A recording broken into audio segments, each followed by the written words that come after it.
দর্শক, গুলশানে meet and grit প্রোগ্রামে কথা বলছেন তারেক রহমান। আমরা সরাসরি চলে যাচ্ছি তার বক্তব্যে। একটা মধ্যম থাকবে, একদম আপনি এন ক্রেতা যদি হন, যেমন আপনি যে পাঞ্জাবিটা পরে আছেন, এই পাঞ্জাবিটা যে তৈরি করেছে সে কিন্তু বিক্রি করছে না দোকানে, হয়তো দোকানে আসার আগে আরো হয়তো দুটো হাত চেঞ্জ হয়েছে। এটা একটা অর্থনৈতিক নর্মাল সিস্টেম, এটা আপনার থাকবে। কিন্তু এটার মধ্যে যদি কেউ অনৈতিকভাবে কোনো ইন্টারফারেন্স করে, সেটা আমরা চেষ্টা করবো, সেটাকে আমাদের ঠেকাতে হবে, সেটাকে আমাদের দেখতে হবে। যেমন এর মধ্যে একটা আছে অনৈতিক ব্যাপার, আবার আরো একটা ব্যাপার যদি আমরা এইভাবে দেখি, জিনিসটা বেড়ে যায় কেন। যেমন ধরেন আমি এদিন সিলেট থেকে আসলাম, দেখুন সিলেটের পুরো রাস্তাটাই মোস্ট অফ দ্য রাস্তা খুব খারাপ। তো আপনার যেই ট্রাকটা ধরেন আপনার টমেটো নিয়ে আসছে, ধরেন বাঁধাকপি নিয়ে আসছে শীতের সময়, সিলেটের একদম হোলসেল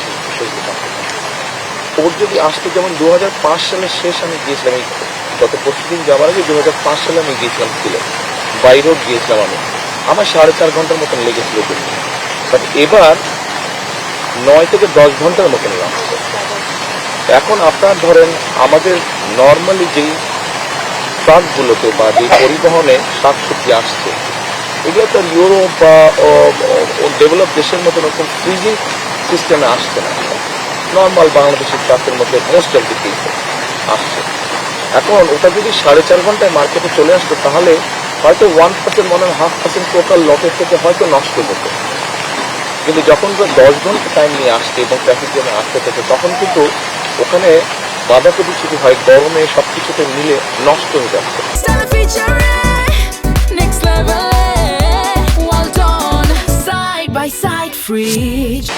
এখন যেই হোলসেলার কিনে নিয়ে আসছে তাকে তো ন্যাচুরালি প্রাইসটা কাভার করতে হবে, এটা একটা ব্যাপার। এভাবেও জিনিসের দামটা বাড়ছে। ও যখন আসলে 10 ঘন্টা দেখলো যে 3% সবজি নষ্ট হয়ে যেত, কিন্তু ও যদি 4-4.5 ঘন্টা আসতে পারতো, তাহলে তো 1% নষ্ট হতো, ওর লসটা কম হতো। এবার আসেন এই যে রাস্তাটা নষ্ট, যে রাস্তা নিয়ে আসছে জিনিসটা, রাস্তা নিয়ে আসার কারণেও কিন্তু ওকে বারে বারে থাকতে হচ্ছে। রাস্তা ভাঙা চোরার ফলে ট্রাকেরও ক্ষতি হচ্ছে, তেলও বেশি পুড়ছে, স্লো স্পিডের কারণে তেলও বেশি পুড়ছে, ফুয়েল বার্ন বেশি হচ্ছে, এগুলোতে ট্রাকের কস্টিং বেড়ে যাচ্ছে। এগুলো বহুবিধ কারণ আছে, আমরা একবারে কারো পক্ষে সম্ভব না। কিন্তু আমাদের সবাইকে জিনিসপত্রের দাম বেশি, এ ব্যাপারে কোনো সন্দেহ নেই। কিন্তু কৃষককে যেরকম ইনসেন্টিভ দিতে হবে, যেটা আমরা কৃষি কার্ডের মাধ্যমে দিতে এসেছে, আপনাদের রিলের মধ্যে ফুটে এসেছে, একইভাবে আমাদেরকে এই জিনিসগুলোর প্রতিও খেয়াল রাখতে হবে, এগুলোর প্রতি যত্নশীল করতে হবে। কাজে একটা কোনো সমস্যার জন্য একটা কারণ দায়ী না, একসাথে অনেকগুলো কারণ দায়ী। তো আমাদেরকে একটা একটা করে ধীরে ধীরে সবগুলোকে অ্যাড্রেস করতে হবে। তবে সবচেয়ে আগে যেটা আমাদের করতে হবে, আমরা মনে করি, এটা আমি মনে করি, দুটো বিষয় আমাদেরকে বাই এনি মিনস আমাদেরকে অ্যাড্রেস করতে হবে। আমরা যেই পরিকল্পনাই করি না কেন, ফ্যামিলি কার্ড হোক, কৃষক কার্ড হোক, এনভায়রনমেন্ট হোক, খেলাধুলার ব্যাপার হোক, যেটাই আমরা করি না কেন, আমাদেরকে একটা জিনিস এনশিওর করতে হবে, সেটা হচ্ছে ল অ্যান্ড অর্ডার।